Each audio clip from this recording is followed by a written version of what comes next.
नमस्कार, आप देख रहे हैं HCN न्यूज। गुजरात विधानसभा चुनाव के दौरान 3 युवा नेता ने सत्ताधारी भारतीय जनता पार्टी के लिए मुश्किलें खड़ी कर दी थी। जी हम बात कर रहे हैं हार्दिक पटेल, अल्पेश ठाकुर और जिग्नेश मेवाड़ी की। तीनों ने ऐसे मोर्चे खोले थे जिससे बीजेपी को चुनाव में पूरी ताकत झोंकनी पड़ गई थी।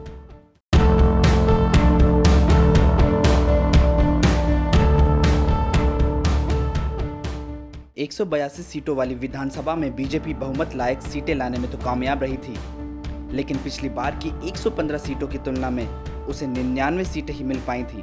कांग्रेस ने उस समय जिस तरह से बीजेपी को कड़ी टक्कर दी थी, वहीं राजनीतिक विश्लेषकों ने उसका श्रेय युवा नेताओं की इस तिकड़ी को दिया था। लोकसभा चुनाव के दौरान इन 3 नेताओं की जोड़ी ने भारतीय जनता पार्टी के मिशन 26/26 की राह को मुश्किल कर सकती है। लेकिन वर्तमान हालात पर नजर डाले तो पाटीदार आंदोलन से उभरे हार्दिक पटेल ने कांग्रेस का दामन थाम लिया है, मगर इस बार चुनाव नहीं लड़ पा रहे हैं। बात करते हैं हार्दिक पटेल की। क्या गुजरात में उनका जादू बरकरार है?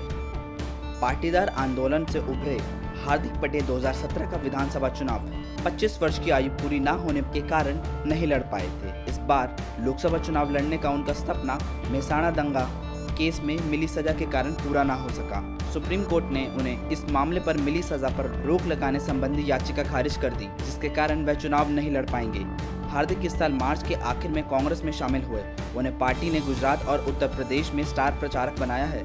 जिग्नेश गुजरात की वडगाम सीट से निर्दलीय विधायक हैं। चुनाव में उन्हें कांग्रेस का समर्थन मिला था, मगर उन्होंने कभी पार्टी की सदस्यता नहीं ली थी। माना ये भी जा रहा है कि भविष्य में मायावती की जगह लेना चाहते हैं, इसलिए पूरे देश का भ्रमण कर रहे हैं। वहीं जानकारों की माने तो इसके 2 कारण हैं। एक तो गुजरात में दलित आबादी महज 7% है, 2 ही दलित बहुल सीटें हैं, अहमदाबाद और कच्छ। अहमदाबाद में जिग्नेश दलित और मुसलमान वोटों को प्रभावित कर सकते हैं, मगर वहाँ कांग्रेस का उम्मीदवार मजबूत स्थिति में है। फिर कच्छ में तो उनका प्रभाव ना के बराबर है। दूसरी बात यह है कि जिग्नेश दलित लेफ्ट की विचारधारा के बीच घूमते हैं, इसलिए कन्हैया कुमार से जुड़े हैं। वैसे उन्होंने कहा है कि उत्तरी गुजरात की सीटों से प्रचार करूंगा। देखते हैं कि वह वापस कब आते हैं। ओबीसी नेता अल्पेश ठाकुर ने गुजरात विधानसभा चुनाव से ठीक पहले कांग्रेस की सदस्यता ली थी।